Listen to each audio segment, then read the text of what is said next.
पाकिस्तान ने अतीत में जितने भी दुष्प्रयास किए उसे मुंह की खानी पड़ी है, लेकिन पाकिस्तान ने अपने इतिहास से कुछ नहीं सीखा है। वो आतंकवाद के सहारे, प्रॉक्सी वॉर के सहारे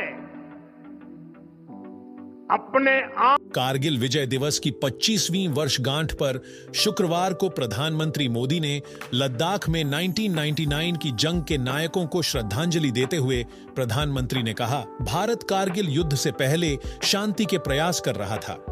बदले में पाकिस्तान ने अपना अविश्वासी चेहरा दिखाया, लेकिन सच के सामने असत्य और आतंक की हार हुई। पाकिस्तान ने अतीत में जितने भी प्रयास किए उसे मुंह की खानी पड़ी। आतंकवाद के नापाक मंसूबे कभी कामयाब नहीं होंगे।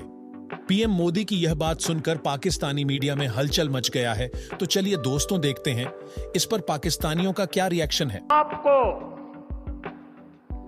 प्रासंगिक बनाए रखने का प्रयास कर रहा है। मैं आतंकवाद के इन सरपरस्तों को कहना चाहता हूं कि उनके नापाक मंसूबे कभी कामयाब नहीं होंगे। पाकिस्तान की आर्मी का साइज जो है वो इंडिया से बहुत छोटा है और लेकिन आज तक कभी इंडिया ने किसी महाज पे जो है ना वो बर्तरी हासिल नहीं की। और जो कारगिल की वार हुई थी उसमें इंडिया का बहुत नुकसान हुआ था। इंडिया कभी आपको डोमिनेट नहीं कर सकता भाई। जज्बा जो है ना, जज्बा is the very most important thing in the one self. Pakistan की आर्मी, पाकिस्तान के जवानों के पास जो जज्बा है ना, वो पूरी दुनिया मानती है कि वो कहीं पर किसी के पास भी नहीं है। तो मेरा तो ओपन चैलेंज है, अगर नरेंद्र मोदी कहता है कि भाई आप हुन आ जाओ, पाइन तुसी हुन ना आ जाओ, तनु चापू आगे भेजांगे। अभिनंदन को पूछना साड़ी चाह बड़ी चंगी है। जानबूझ के लड़न का एक बहाना है, धमकी दे रहा है, अपने ताकत दे जोर दसदा मैं ताकतवर हां। हालांकि अगर देखा जाए सन 65 की जंग इन्हां लड़ी पहला, अहम कहाना हरकतां दे इन्हां दियां ने, इस तो बाद भी जिहड़ी जंग इन्हां लड़ी। आज हमने बात करनी है कारगिल वॉर पर। तो मैं चलिए स्टार्ट किए देती हूँ मुशाहिद हुसैन सैयद साहब की। आपको जरा दिखाती हूँ, सुनाती हूँ कि वो क्या कह रहे हैं। मुशाहिद हुसैन सैयद साहब ने कर्टेसी टू BBC न्यूज़ और BBC न्यूज़ उर्दू में उनका ये, ना सिर्फ BBC न्यूज़ उर्दू बल्कि BBC हिंदी में भी उनका ये इंटरव्यू चला है। और इस इंटरव्यू में उन्होंने लंबी चौड़ी बात की है, क्योंकि उस वक्त वो इन्फो मिनिस्टर थे। क्या नवाज शरीफ को जो हुकूमत से निकाला गया तो उसकी वजह ये थी कि मैंने ये कह दिया था कि भारत से जंग ना करो और ये कारगिल एडवेंचर ना करो।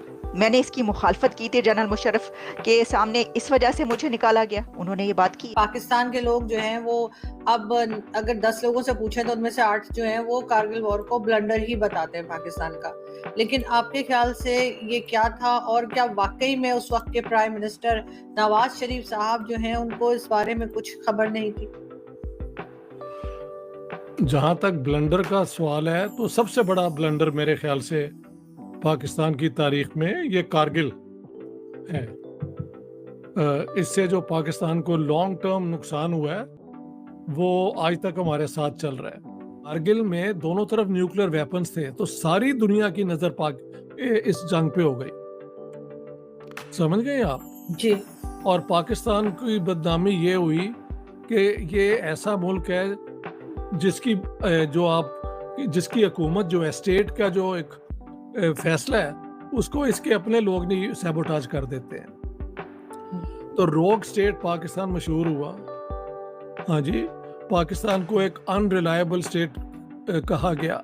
अच्छा सर, सवाल ये है कि पाकिस्तान में इस टाइम जो सिचुएशन है, इकोनॉमी की बात कर लें, पॉलिटिकल स्टेबिलिटी की बात कर लें, अभी भी बातें चल रही हैं कि शायद ये गवर्नमेंट जल्द खत्म हो जाएगी और ये चीज़ें हैं। दूसरी साइड पे कारगिल वार को लेके वहाँ पे इंडिया के जो प्राइम मिनिस्टर हैं उन्होंने स्पीच की है, पाकिस्तान का बाकायदा नाम लिया और वार्निंग दी है, वार्न किया है कि भाई जो आतंकवादी या जो भी लोग जो उनसे हैं अमन को ख़राब कर रहे हैं इस खित्ते में, या फिर कश्मीर के हवाले से जो भी इस तरीके से एक्टिविटीज़ कर रहे हैं, उन्हें मैं वार्न करता हूँ कि आने वाले टाइम में हम सख्त एक्शन लेंगे। क्या कहना चाहेंगे इस हवाले से? मैं इस वाले से ये कहना चाहूँगा, जहाँ पे बाकी मुल्क तरक्कियाँ कर रहे हैं वहाँ पे हम लोग जो है आपस में सियासी अपने मकासद के लिए आपस में लड़ रहे हैं, जिस वजह से नुकसान अवाम का हो रहा है, जिस वजह से बाहर के मुल्कों को मौका मिल रहा है हमारे खिलाफ साजिश करने का। ठीक है। तो हमें अपनी कानून साजी कुछ मामला इस तरह के रखने चाहिए कि जिसकी वजह से हम अपना फायदा सोचे, हम अपने मुल्क को सोचे। अब देखिए महंगाई बढ़ती जा रही है, हमें दूसरे मुल्कों से कर्जा लेना पड़ रहा है, जिसकी वजह से हम उनके मकरूज हो रहे हैं। अब आप देखें IMF देख ले या सऊदी अरब से देख ले, जब हम उनसे कर्जा लेंगे तो हम उनके खिलाफ बात कैसे